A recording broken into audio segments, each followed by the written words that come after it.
Chicos, ¿me están escuchando? Sí, se escucha. Ah, bien, como nadie me contestó, digo, por ahí yo creo que estoy conectada y no estoy conectada. Les decía que bueno, que arranquemos con las dudas. Profe, yo tengo una duda del parcial. Eso se preguntó a Ezequiel el jueves, ¿no? Sí, yo te diría, sí, depende del ejercicio que sea. Hay un par de ejercicios numéricos que puse yo, pero sí, depende del ejercicio, a ver. Era uno de. A ver, ahí te digo, era. Uno de dislocaciones. No, preguntarle a Ezequiel. Bien, perfecto.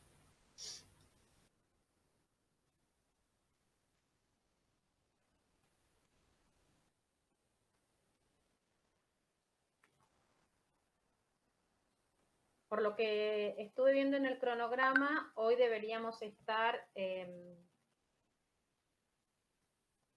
que estoy recibiendo una mensaje de Ezequiel justamente. Porque hubo un problema con un inconveniente con un ejercicio. Sí, acá me está diciendo Ezequiel que van a ver las dudas el jueves y hay algunos que se les modificó la nota porque se deslizó un error en uno de los ejercicios y bueno, hay quienes contestaron correctamente que digamos estaba,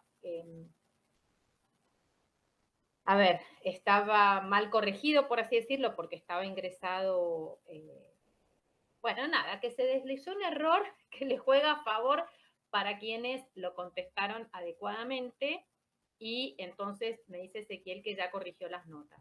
Y las consultas del parcial me dice que las van a resolver el jueves.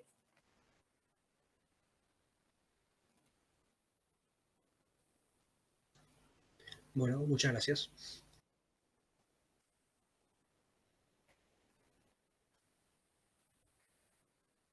Ahora le estoy contestando a él.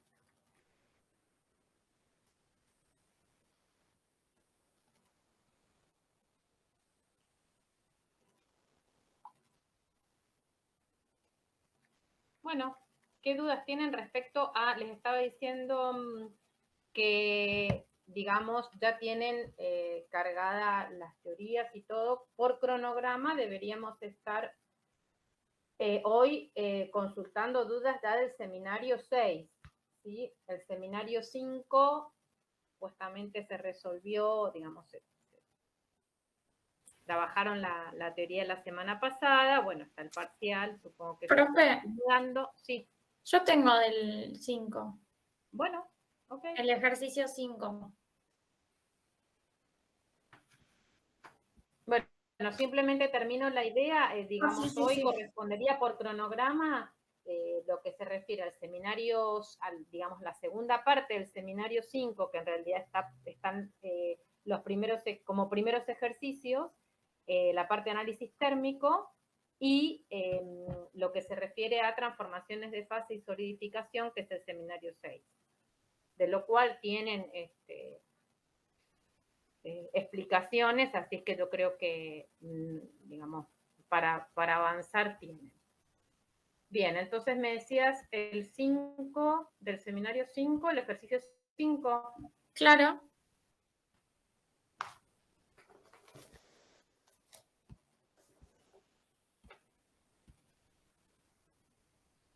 El que se refiere a las muestras de grafito. Sí, ese. Bien, sí. ¿Cuál es la duda? La verdad, no sé ni cómo encararlo el ejercicio. Bueno, Ajá. yo voy y lo meto. En realidad, te digo la verdad, lo que más me perdió fue que diga con el eje de la probeta paralelo al eje C o perpendicular al eje C. ¿En qué me influye eso? Justamente, porque a ver, ¿qué particularidad tiene el grafito? ¿Sí? Primero, fíjense que les dice que están hablando de un monocristal, entonces la orientación es digamos, ese cristal, ese sólido tiene una única orientación de su red cristal. Bueno, perdón, en el caso A y en el caso B, ¿no es cierto? Tiene una única orientación, no hay cambios en la orientación del cristal, entonces se ha fabricado una probetita que es en realidad un monocristal y se lo lleva al dilatómetro que es un equipo que permite determinar variaciones en las dimensiones del eje de la probeta, ¿no? Eso ya lo vieron en la teoría. Entonces, ¿qué particularidad tiene el grafito en relación a cómo es la estructura cristalina en los distintos ejes del espacio? Eso es lo que hay que tener primero claro, ¿sí? Porque no es una estructura isótropa, que es igual en todas las direcciones del espacio, como podría ser el diamante. ¿Sí? No, El diamante, su estructura, a partir de la hibridación que tiene el carbono en el diamante, que es sp3, tienen 4 orbitales moleculares idénticos, por así decirlo, orientados en forma tetraédrica, y eso distribuido en el espacio. Entonces, es prácticamente lo mismo que tienen en las tres, bueno, en las cuatro, en donde sea que dirijan la atención. En cambio, en el grafito no. El no, grafito es una estructura laminar, ¿no es cierto? Sí. Que tiene, entonces, eh, características muy diferentes según la dirección que estén considerando. Paralelo a a las capas o a las placas, o como quieran llamarlo, a las láminas formadas por carbono hexagonal, sp2, unido covalentemente, tienen, ahí está, perdón, discúlpenme, o sea, en la dirección de las placas tienen enlaces covalentes fuertes con hibridación sp2 y justamente configuración hexagonal. El carbono en realidad está unido a 3 otros carbonos, cada carbono por un orbital sp2, conformando hexágonos y generando esta lámina que se une a otra lámina o a otras, ¿sí? Por arriba y por debajo, mediante enlaces mucho más débiles de naturaleza, digamos, enlaces de Van der Waals, ¿sí? Con lo cual, las características que va a tener el grafito en la mayor parte de sus propiedades, ojo, siempre y cuando esté justamente en presencia de un monocristal en donde se puedan visualizar claramente cómo son las propiedades en una y otra dirección, bueno, esas propiedades van a ser en general muy diferentes, porque en un caso tenemos la presencia de enlaces covalentes fuertes y en el otro caso tenemos enlaces pi, en realidad, bueno, enlaces de diferente naturaleza. ¿Sí? Eso por un lado. ¿Eso está claro? Sí, sí, sí, eso sí. Eso es lo que va a hacer que tenga sentido el problema, ¿sí? Porque si no, en realidad no lo tendría. Voy a poner una imagen para que esto que estamos diciendo, como pasa siempre, no quede en el aire.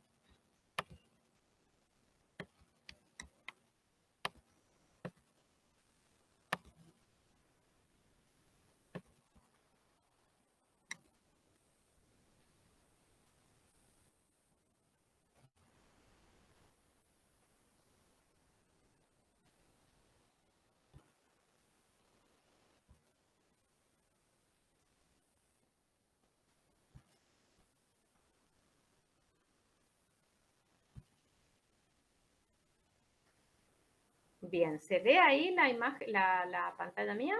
Sí. Bien, entonces ahí está dibujado lo que estábamos diciendo recién, ¿no es cierto? La configuración de las láminas hexagonales de carbono unidas, ¿sí? En el eje C justamente, es lo que se denomina eje C, es una estructura hexagonal, básicamente, como digo, uniendo las fuerzas mucho más débiles que las que unen a los carbonos en cada una de las láminas. Entonces, O sea, el eje C es el que es perpendicular a lo que serían a los las láminas. hexágonos. Exacto, Ah, ok, está exacto. bien. Listo. Sí. Entonces, justamente en el caso de poder determinar en un dilatómetro cómo varía la dimensión de ese sólido con el aumento de la temperatura, orientándolo, como en el caso A y el caso B, en determinada orientación, colocándolo en determinada orientación, en relación justamente al eje C o a las láminas, como quieran verlo, bueno, es de esperar que los valores que ustedes tengan de delta L sobre L0, es decir, de deformación, de elongación, producto de la dilatación térmica, va a ser diferente según lo coloquen paralelo al eje C, ¿sí? En donde lo que van a estar midiendo es cómo se dilata o cómo responden estas fuerzas más débiles respecto a orientarlo perpendicular al eje C, en donde lo que van a estar viendo es cómo dilata el material, gobernado, por así decirlo, por las fuerzas de unión fuertes, que son esos enlaces covalentes. Entonces, eso es básicamente lo que se pide que ustedes diferencien y en este caso lo expresen en lo que obtendrían como gráfica de delta L versus L0, como digo, que es esa elongación porcentual o en forma fraccionaria, como quieran ponerlo, da lo mismo. El tema es que en el dilatómetro ustedes justamente pueden determinar la variación dimensional en el eje de la probeta y generalmente se refiere a la longitud inicial. ¿Sí? Ese es el dato que se grafica en la curva. Y en general en el eje Y. Y en el eje X, la temperatura, que es lo que va aumentando durante la ejecución del análisis dilatométrico. ¿Sí? Entonces, bueno, ¿qué esperarían o qué esperarías vos, por ejemplo, en el caso del ítem A, en donde ese monocristal se orienta paralelo al eje C? Es decir, la probeta está orientada como está. A ver, estamos midiendo qué pasa en esta dirección. Respecto al caso B, en el cual están midiendo en esta dirección. Y va a ser mayor en el A. ¿Cómo, perdón? Va a ser mayor la expansión en el A que en el B. Exacto, para cada valor de temperatura, el delta L que midas va a ser mayor, se va a separar más justamente porque están más libres de separarse. La amplitud claro, sí, sí. de vibración de ese enlace es mayor, entonces el delta L sobre L0 va a ser mayor, va a tener un mayor coeficiente de dilatación térmica, que es lo que se determina con la pendiente de esa curva, ¿sí? Y el delta L sobre L0, por eso, o sea, como consecuencia, en realidad es el hecho de que van a tener una mayor pendiente porque la dilatación va a ser mayor, ¿sí? Entonces, tendríamos dos líneas rectas en principio, con esa característica. No les quiero mostrar, tengo una curva, pero no se las quiero mostrar entera porque si no vamos a saber el final de la historia. Ahora se las muestro. ¿Qué pasa cuando en vez de colocar en el dilatómetro un monocristal, una probeta que sea realmente un monocristal, colocan grafito policristalino? ¿Qué diferencia va a haber respecto a esa otra situación? Y ahora voy a tener varios cristales ahí adentro. Entonces voy a tener diferentes dimensiones. Sería como que no va a haber un solo eje, me refiero. Sí, o no. A ver, la probeta va a tener un solo eje. Sí, pero el eje tema C es que, del grafito. por eso, a ver, expresate mejor. Ojo, sos vos porque está hablando, pero un poco el ejercicio para todos. A ver, expresa un poquito mejor lo que creo yo está en tu cabeza, pero a ver si lo puedes expresar un poquito mejor. Y yo voy a tener varios cristales ahora. Esos varios cristales van a tener diferentes orientaciones. Bien. Y esas diferentes orientaciones va a ser lo que me va a decir, bueno, el eje perpendicular a lo que serían las láminas va a estar distribuido de manera diferente en cada cristal. Claro, a ver, justamente vas a tener muchos cristales, ¿sí? Muchos, orientados totalmente al azar, ¿sí? Entonces, algunos caerán orientados paralelo al eje C, que sería el que te produciría los menores valores los mayores valores de elongación, y en el otro extremo algunos quedarán orientados completamente perpendicular y muchos otros quedarán en el medio. ¿Sí? Tal que en realidad uno va a medir una elongación macroscópica única, pero generada por toda esa variabilidad de posibilidades, tal que ¿cómo crees que va a ser la elongación respecto a las otras dos situaciones del material policristalino? En el medio. En el medio, ¿sí? Un extremo sería que todos estén orientados perpendicular a C. El otro extremo perpendicular, paralelo a C. Y si están orientados al azar, quedará en el medio, ¿sí? Aproximadamente. Puede que haya alguna... Si estrictamente están al azar, te va a dar en el medio. Si hubiera alguna orientación preferencial, porque justamente producto de que el material tiende a ser anisotrópico, tiende a haber cierta orientación preferencial en ciertas circunstancias.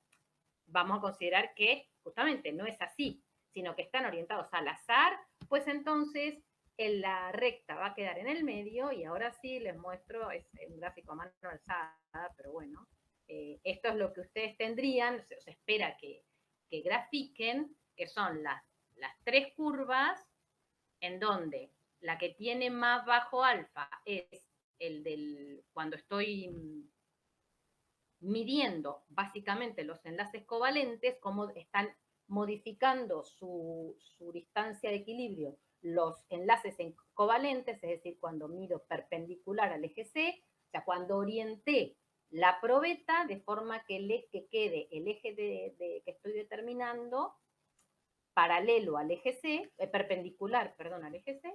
En el otro extremo, la condición en la cual se determina cómo dilata el material en forma paralela a ese eje C, y en el medio el material policristalino. ¿Sí? Listo. Sí. Gracias. Ahí No, está.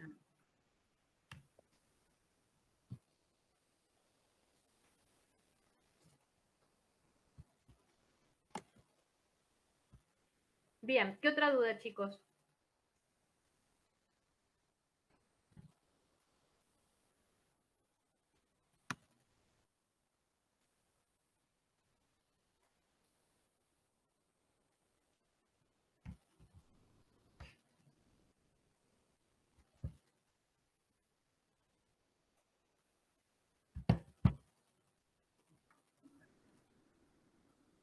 Yo vine más a escuchar que otra cosa. Bueno, no traje dudas para hoy. Bueno, Profe, yo te quería consultar del seminario 6. sí. El seminario 6, el ejercicio 6, habla de una transición de un beta AB2 a un alfa AB2, digamos, a dos distintas temperaturas, y pide el cálculo de los radios críticos. Mi duda Espera era... que Sí. lo ubico.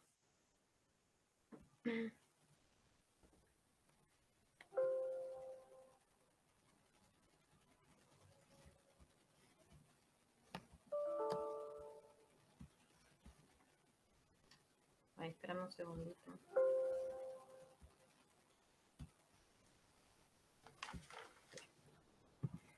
Ejercicio, me dijiste 6. Sí, Del el seminario ejercicio 6. 6. Sí, para la transformación, sí, bien. Mi duda era si puede ser que falte el dato de la temperatura de fusión, digamos. Porque me No, dan el... entonces, porque... O sea, en la las temperatura fórmulas... crítica, Sí. la T sub C, 573. ¿Esa es la misma que la temperatura de fusión? No, es que no es fusión, es una transformación de fase. Claro, pero después cuando... Porque capaz que me marea el hecho de que en los ejercicios que vienen después de solidificación, ahí sí usa la temperatura de fusión. Es que claro, porque son dos procesos que tienen un mismo mecanismo de ocurrencia, que es este proceso, este mecanismo de nucleación y crecimiento. Son dos transformaciones de fase, si lo querés ver de alguna manera, Claro. pero uno es un cambio en el estado de agregación, que pasás de líquido, A en sólido, y el general otro, lo claro, analiza uno la solidificación, justamente es el tema. ¿Sí? Entonces pasás de líquido a sólido, entonces ahí la temperatura crítica es la de fusión, fusión. Ah, está bien. justamente. Y el tema de transformaciones de fase, que estrictamente son procesos en los cuales pasás de sólido a sólido con la misma composición química y diferente estructura cristalina. ¿Sí? Bien, claro, está bien. Eso era lo que no me quedó claro. Está bien. Bien, en ese caso se habla de una temperatura crítica o de equilibrio en la cual justamente se produce el equilibrio entre las dos fases ahí la velocidad de transformación, si la querés ver, bueno, en el caso de una R consultiva es 0, tenés en equilibrio los dos, puedes tener en equilibrio los dos polimorfos. En esa condición térmica también, el delta, o sea, el G de ambos polimorfos es el mismo, y el delta G es 0. Análogo a lo que pasa en la fusión, ¿sí? Perdón, en la solidificación. Pero entonces la temperatura, Claro. la temperatura crítica, porque esto es temperatura Claro. crítica, es más En la general. fórmula está bien que sea temperatura crítica, pero es dependiendo de qué sea lo que vos estás analizando, será la temperatura en el que cambia un orden a otro, será la temperatura de fusión, por ejemplo, de un sólido a líquido. Claro, está bien. Exacto. Dependiendo de en qué contexto estés, esa temperatura crítica es la de transformación de fase, que la llamamos usualmente temperatura crítica, justamente, Claro. o bien la temperatura de fusión en el caso de estar en el marco de una solidificación. Bien, bien, buenísimo. Eso era lo que me estaba mareando, entonces está perfecto. Bien. Pero es análogo el tratamiento, Sí. o sea, las ecuaciones son las mismas, la física atrás del proceso es la misma. A ver, en un caso, o sea, es la misma y no es la misma, porque un líquido no es lo mismo que un sólido que transforma a otro, estamos de acuerdo, pero el mecanismo es básicamente el mismo en ese sentido, en que tiene que producirse primero la nucleación, y la nucleación es esta formación de una región en el sistema que tiene la conformación de la fase estable en ese rango térmico, y luego una etapa, si se logra realmente pasar esta etapa difícil que es la nucleación, el crecimiento de los cristales. Entonces, el crecimiento de los cristales en un caso, o bien el crecimiento de cristales en otra organización en el caso de transformaciones de fase. Pero la analogía existe y sí, está bien, puede confundir. Bien, buenísimo. Muchas gracias. No, de nada.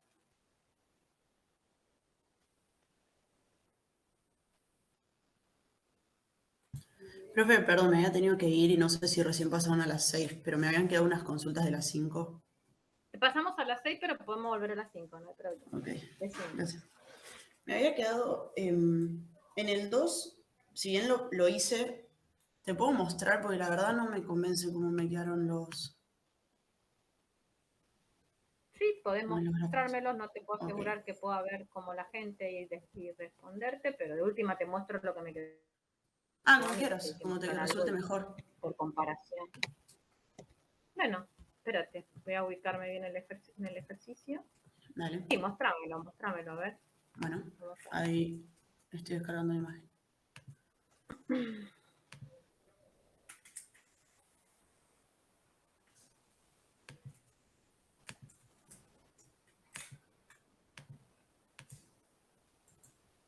Ahí se ve. Sí. Bueno, el de arriba es el ATD y el de abajo es el otro que pedía. Bien. Comentarios, son detalles, te digo, sí. Detalles, pero en general los picos son así como hiciste el tercero, más en general, excepto que haya alguna superposición de picos en cuyo caso no son simétricos, en general son más simétricos de lo que vos lo dibujaste. Es un detalle, ¿sí? No se va la vida ahí, pero bueno, simplemente para comentártelo. Okay. A ver, vos pusiste en 700... ¿no? En 700. Sí. ¿Por qué está corrido de 700? Eso te quería preguntar. Yo puse como que arrancaba en 700 la reacción, bueno, entonces ahí tiene el pico. Eso en realidad no lo dice, pero usualmente cuando uno se refiere así a las temperaturas, generalmente corresponden a los máximos de pico. Bien. ¿Sí? Bien. Sobre todo cuando son picos, ¿viste? Cuando en la TG sí tiene más, estás hablando del inicio, del final, de donde cambia la curvatura, bueno, hay más. Pero en general cuando uno da una temperatura suele referirse al máximo. Ah, perfecto. Entonces, bueno, tendríamos que correr todos los valores, ¿no es cierto? Primero tenemos el pico. Y lo que no digo que no lo hayas puesto, es el sentido endo-exo, porque eso es fundamental para interpretar el gráfico. Claro, no lo anoté porque pensé que era ya convención. No, o sea, si bien es convencional y pero a veces hay equipos que están diferentes, no sé qué, que señaliza o sea, hay que identificar cuál es el sentido exo y cuál es el Bien. sentido endo. Hacia arriba es exo y hacia abajo endo. Me falta Bien, entonces perfecto. aclarar. Entonces agregalo después. Sí, ahí lo agregué. Pero eso hay que ponerlo bien. Entonces tenemos un primer pico exotérmico, porque de hecho te lo dice, es una reacción exotérmica a 700, formando un sólido 2. Bien, después ese sólido 2 es un sólido no cristalino de mayor masa. Bueno, ese 2 cristaliza a 900, entonces hay otro pico de cristalización, pero hay algo que no veo entre antes de 900, que es algo que debería pasar, que esperaríamos que ocurra para ese sólido cristalino 2 que se formó a 700. ¿Qué le va a pasar antes de verse el pico de cristalización? ¿Qué va a sufrir usualmente? Que la TG o la La TG, liquidación. la transición vítrea. Ujú. ¿Sí? A ver, podría llegar a ocurrir que esa transición te quede, como decirte, adentro del pico de 700, ¿no? O sea, podría, pero bueno, en principio yo esperaría ver Y una... quiero acá entre medio como un escaloncito Sí, hacia abajo, ¿no? claro, Bien. exacto. Sí, yo la pondría. Yo la pondría, está bien, podría pasar que esté dentro de ese pico en la medida que si obtuviéramos el sólido 2 de otra forma, ¿sí? Porque podríamos obtenerlo directamente desde sus óxidos, no sé, y la TG en realidad te quede por debajo. Podría ocurrir. Pero bueno, podría ocurrir también que esté entre 700 y antes de 900. El escalón. Bien. O sea, si yo no lo veo, te lo pregunto y vos me das la respuesta que estoy intentando ahora, bueno, está bien, te puedo aceptar, bueno, podría ser que ocurra, pero que si no esté por tendría que estar. debajo y que no lo vea porque está dentro de ese gran pico, o que incluso esté por debajo de que, o sea, esté 500. Hay vidrios que tienen, depende de la composición, que tiene su temperatura de transición vítrea por debajo de 500 grados. Pero bueno, nada. Hay que tener en claro que siendo un material vítreo, bueno, podría haber, o sea, podría estar la transición vítrea antes de la cristalización, podría ser. Bien. Bueno, entonces después tenemos la cristalización a 900. Vos los hiciste con áreas diferentes, sí, en principio son dos procesos muy diferentes, no tienen por qué tener un área equivalente porque son delta H diferentes, pero bueno, nada, eso está bien. Después tenés la fusión a 1050. Sí, faltó la reacción endotérmica, o sea, está ahí, que es la que es hacia abajo. Es la reacción endotérmica, no es la fusión, estoy diciendo para No, la fusión es la S2 siguiente. sufre una transformación polimórfica endotérmica, bien, se produce S2' y S2' funde, ahí sí, a 1350, como ambos procesos son endotérmicos, van para abajo. Bueno, ahí sí, nada, tampoco, porque no tienen relación, porque hay muchas cosas en el medio, con lo cual las áreas en principio no tendrían por qué tener relación. Ahora, veo, después que dice... Cambia CP. Eso lo vi en lo que explicó Ezequiel en la teoría, que cuando uno termina una fusión, o bien puede como terminar esta parte más arriba de lo que venía teniendo, o marcar un escalón en el que cambia CP, por el tema de que vos tenías un sólido y pasaste a tener un líquido y en general el CP sí, es distinto. La capacidad calorífica es diferente. Claro. Bueno, podríamos. Yo la verdad que eso no lo tuve en cuenta, para mí terminó antes de la lomita. Ok. Pero no pasa, o sea, es lo mismo si está o no está. Sí, es lo mismo si está o no está para nosotros. Bien. Y el TG que sería lo que tenés abajo, bueno, con la misma salvedad, ahí sí, ese es el, digamos, si bien el eje I del análisis térmico, en general, bueno, eso se los comentaba creo en el videíto, no se le pone unidades y se pone, lo que se mide tiene unidades, pero de milivol, no son unidades que directamente se pueden relacionar con la temperatura en forma directa. Entonces, usualmente no lleva valores, sino simplemente se pone delta T sobre delta T, ¿sí?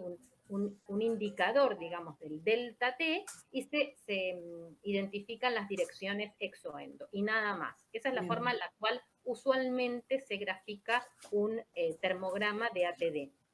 En el TG la situación es diferente, porque en el TG ese eje Y tiene unidades, ¿sí? Sí, Tiene unidades masa. de masa o de masa porcentual, ¿sí? Y tiene un valor, tiene valores. Ese valor inicial, ¿cuál es? En Depende realidad, de qué has puesto vos como... Porque claro, no sabía cómo ponerlo porque en realidad dice que cuando se convierte en sólido tiene mayor masa y como que en realidad arrancaban en 100, por lo que bueno, habíamos eso por dicho eso, en la depende teoría. de qué estás graficando. Vos podés graficar, Ok. por ejemplo, la masa inicial, el delta de masa, el delta de masa porcentual. Hay varias formas en las cuales vos podés expresar ese cambio de masa. Te diría que lo que mide el equipo directamente es la masa. Vos haces todos los cálculos adicionales, ¿sí? Claro, Pero el tema es que tiene que ser coherente. Entonces, y que va a tener valores.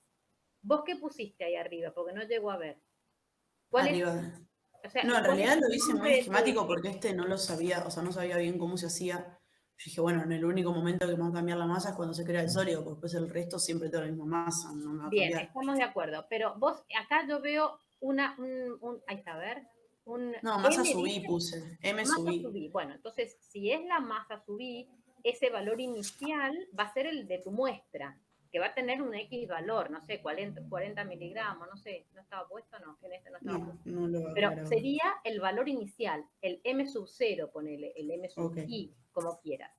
En cambio, si estás expresando delta de masa o delta de masa porcentual, ese valor es 0. Ah, ok. ¿Sí? Ok.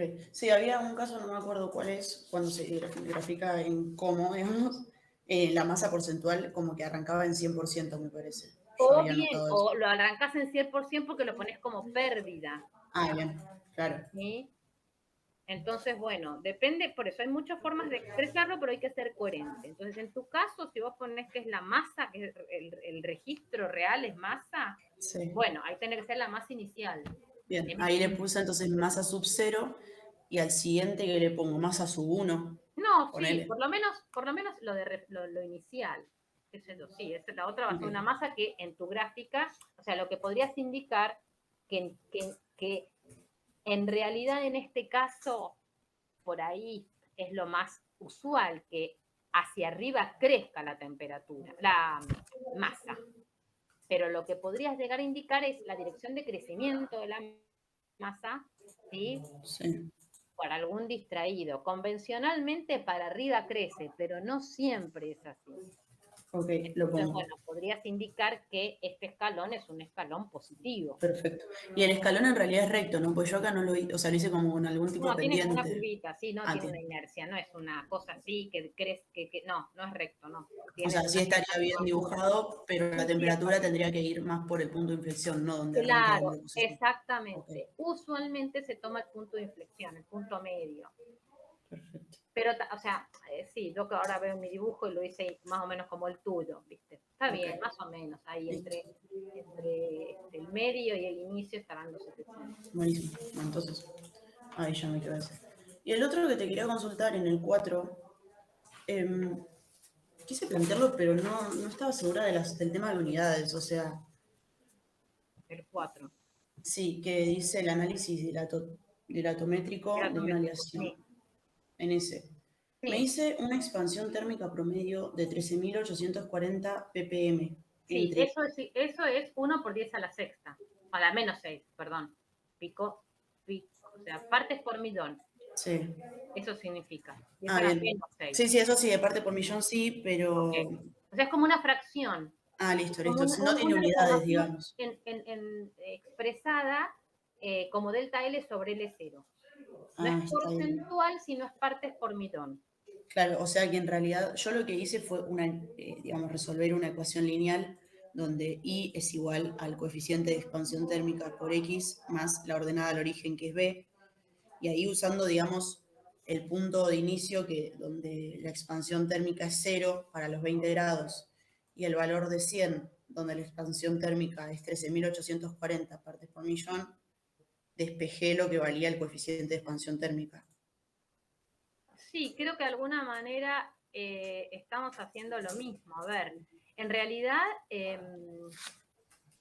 estrictamente hablando, ¿no? El coeficiente de expansión térmica es la derivada de el delta L sobre L0 respecto a la temperatura. Eso es, en el caso de una línea recta, bueno, sería... Claro, yo lo puse como la pendiente, o sea, la pendiente de la línea recta. Claro, como si fuera una línea recta. El tema, a ver, espérate un cachito, que estoy viendo. Vos, si lo que vos dijiste es básicamente lo que yo hice. Profe, yo te quería consultar de eso también porque yo encontré que las partes por millón se relacionaban con el volumen y planteé haciendo la diferencia de longitud, o sea, delta L sobre L, pero también planteé haciendo delta B sobre B y me dan dos resultados distintos de coeficiente de expansión térmica. Sí, claro, es que si los consideras así. No, no, el partes por millón puede ser para cualquiera. O sea, en general, el dilatómetro te va a dar un cambio lineal. No, en general no. El dilatómetro saca eso como sí. dato un dato lineal. Claro. Que mide. Vos eso lo podés transformar en volumen sabiendo si el volumen es isotrópico, bueno, o sea, si el material es isotrópico, multiplicás, o sea, haces eso al cubo y obtenés la variación volumétrica. Pero acá la idea es que este cambio sea el cambio lineal. ¿Sí? Ok. Bien, el tema es que en vez de, sí, básicamente, estoy pensando en lo que decía Sol, en vez de considerar una derivada, van a considerar un delta. ¿Sí? Ustedes saben que cambia 13.000, no, perdón, 13.840 partes por millón en 980 grados. En vez de tomar diferencial, toman deltas. Es el delta, esos 13.000 dividido el delta T, les va a dar aproximadamente el alfa. ¿Sí? O sea, en vez de utilizar estrictamente, esperen que, como digo, voy a compartir la pantalla para esto que estoy diciendo, que no es muy complicado, no quede tan en el aire.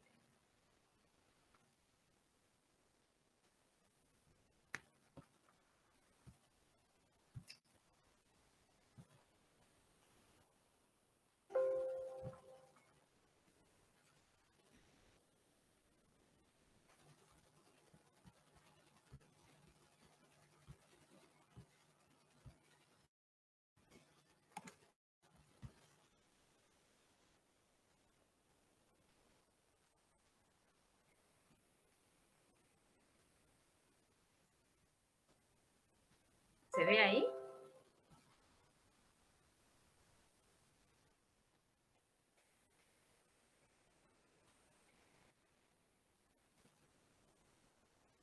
¿Se ve ahí, chicos? Disculpen. Sí. Ah, perdón. Ay, caramba, me fui. Bueno, ahí está. Entonces, no sé si se ve, pero acá tienen la definición, ¿no es cierto?, del alfa como una derivada de la elongación respecto a la temperatura. ¿Sí? Donde ese delta L sobre L0 es la variación en la longitud de la probeta L menos L0 sobre la longitud inicial. Entonces, ustedes tienen que se expandió, o sea, dilató esos 13.840, que son, como digo, expresado en números, esos partes por millón, es ese valor por 10 a la menos 6. En un delta T, que son los 1000 grados que determinaron, bueno, que de hecho les dice que expandió eso entre 20 y 1000, ¿sí? Que son, en realidad, una delta T de 980 grados. Entonces,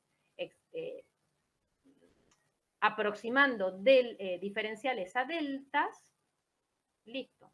Ese delta de la elongación son esos 13.000 y pico, picómetros, y 980 es el delta T. Creo que lo que vos hiciste, Sol, es básicamente lo mismo por ahí más analíticamente. Pero entiendo que hiciste la ecuación de una recta, porque esto de hecho es la ecuación de una recta.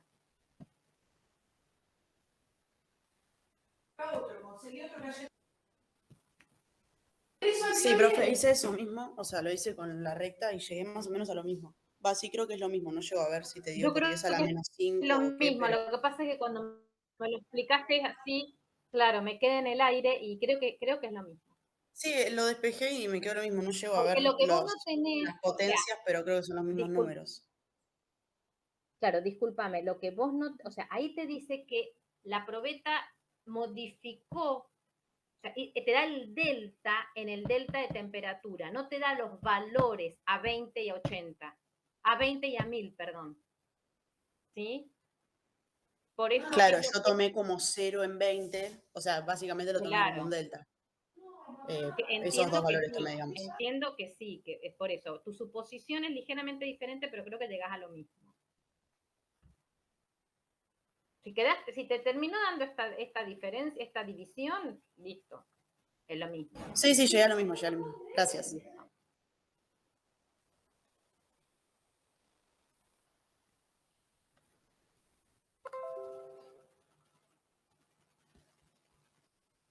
Bueno, ¿y qué otra duda había? ¿Hay del seminario 5, 6?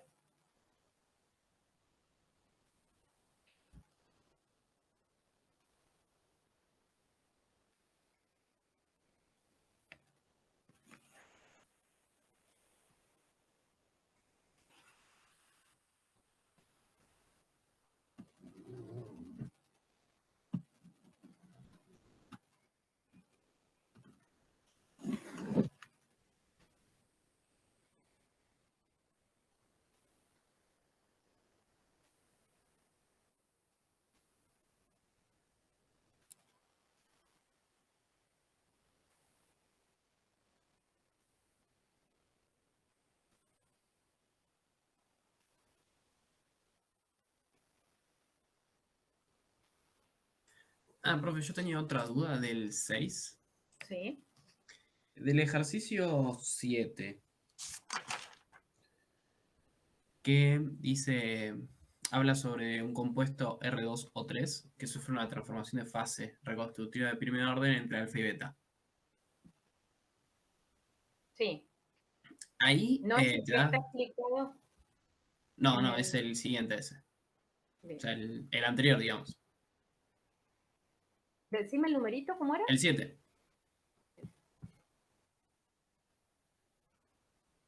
Sí, sí, sí. Ahí te da el gráfico de G en función de T, y según Ujú. ese gráfico, o sea, la fase alfa es estable antes de TC, o sea, en menor temperatura de Sí, TC, y la fase beta es estable a mayor temperatura de TC. sí, Y dice que se preparan 3 muestras del compuesto a valores de TC menores, o sea, menores de TC, porque a todos se le está sí. restando. Y la pregunta es, con esta información ordena las muestras A, B y C en base al porcentaje creciente de la fase beta. ¿No sería Bien. porcentaje creciente de la fase alfa? No, de la fase beta. De la fase beta. Porque, a ver, fíjate, la muestra A, ¿sí?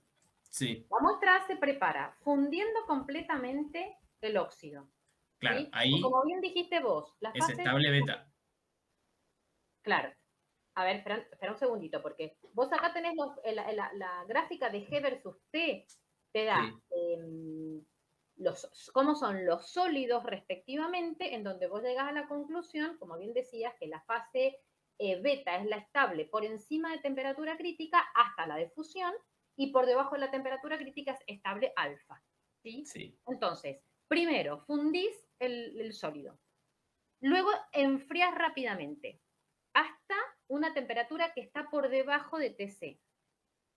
En toda digamos, rango térmico, desde la temperatura de fusión hasta TC, ¿qué se va a formar?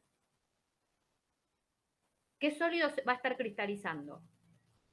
Porque va a estar cristalizando sólido, no va a de golpe transformarse todo el líquido en sólido. Va a estar cristalizando. No dice que enfrías rápidamente, pero enfrías a una temperatura, a una, claro, digamos, la temperatura es lo velocidad suficiente finita. para que cristalice. Claro, es decir, claro, no, si lo interpretas así, por ahí, claro, vas a llegar a que todo es alfa. Pero la cuestión es, en ese enfriamiento, ¿sí? En realidad no debería decir rápidamente, por ahí confunde. Claro, Pero en ahí ese en esa parte está enfriamiento, transformando beta en alfa. ya cuando estás por debajo de TC, Claro, pero por encima de TC, todo lo que se cristalice va a ser beta. Sí. Y estamos no de acuerdo. puedes, o sea, no puedes experimentalmente enfriar tan rápidamente de evitar que se te forme beta. Beta vas a tener seguramente, ¿sí? Beta vas a tener, porque, como digo, todo el transcurso desde temperatura de fusión hasta TC se te estuvo cristalizando beta. Sí. Bien. ¿Sí? Entonces, vos cristalizaste, como digo, saquemos el rápidamente, porque creo que confunde, creo que está, digamos, ya mismo, mira, lo voy a sacar del seminario, porque nunca se me había planteado, fíjate, pero ahora que vos me lo estás planteando. Sí, por eso era mi duda, me quedó ahí como ruidoso. Se enfría hasta a una temperatura, porque, a ver, nunca, por más rápido que sea, algo se te va a cristalizar y se te va a Sí, cristalizar estamos de beta. acuerdo. Eso es seguro. Pero es verdad que el rápidamente por ahí dice, ah, bueno, no, es que se cristaliza poco y pasás como un líquido subenfriado. Claro, yo lo había entendido así. Claro, no, no es la idea del problema. Bien, bien. Entonces, nada. Bien, entonces.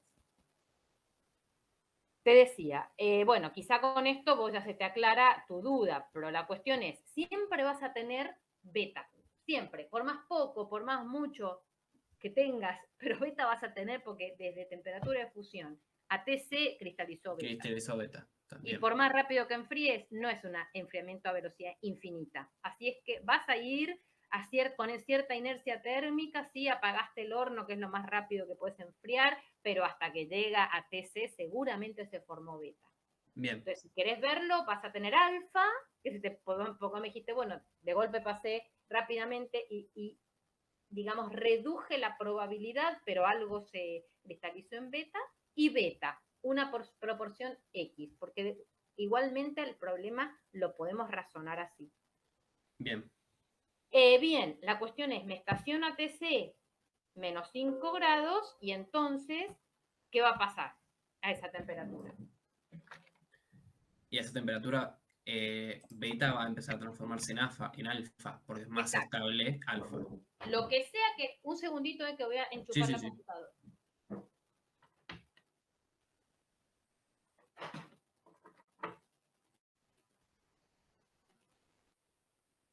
Lo que sea que se haya quedado residual de beta, voy a favorecer su transformación en alfa a una velocidad no muy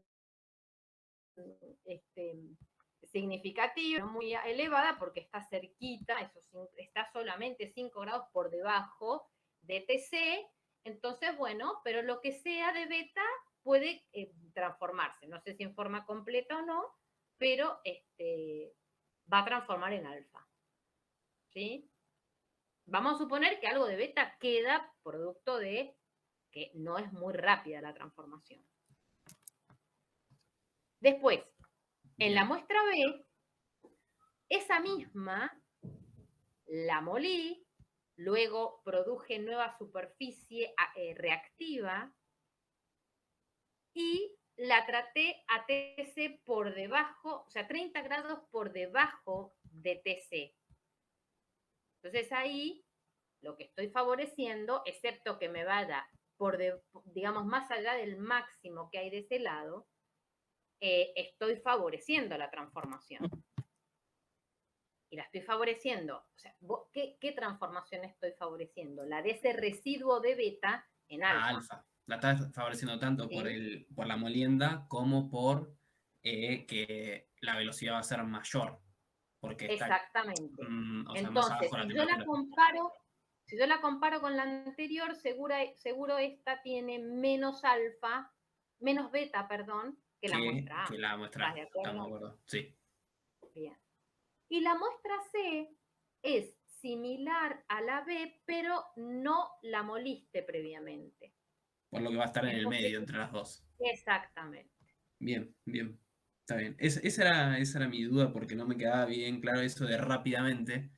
Y claro, digo, ahí vos fíjate que lo que sí, el que sí va rápidamente, porque la idea es que no se produzcan más cambios, es en lo que pasa posteriormente, ¿viste? Dice en la Claro, muestra, sí. R fundido se enfría y después se mantiene a 12 horas y después se enfría. Ahí sí es importante que el enfriamiento sea lo más rápido posible para que no haya otros cambios. Esa es la idea del problema. Pero ese enfriamiento previo claramente no tiene por qué ser rápido. Bien, bien, buenísimo. Eso era entonces. Bueno.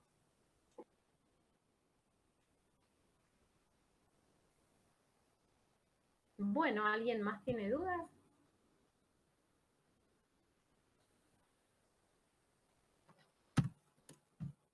No, yo no tengo nada más.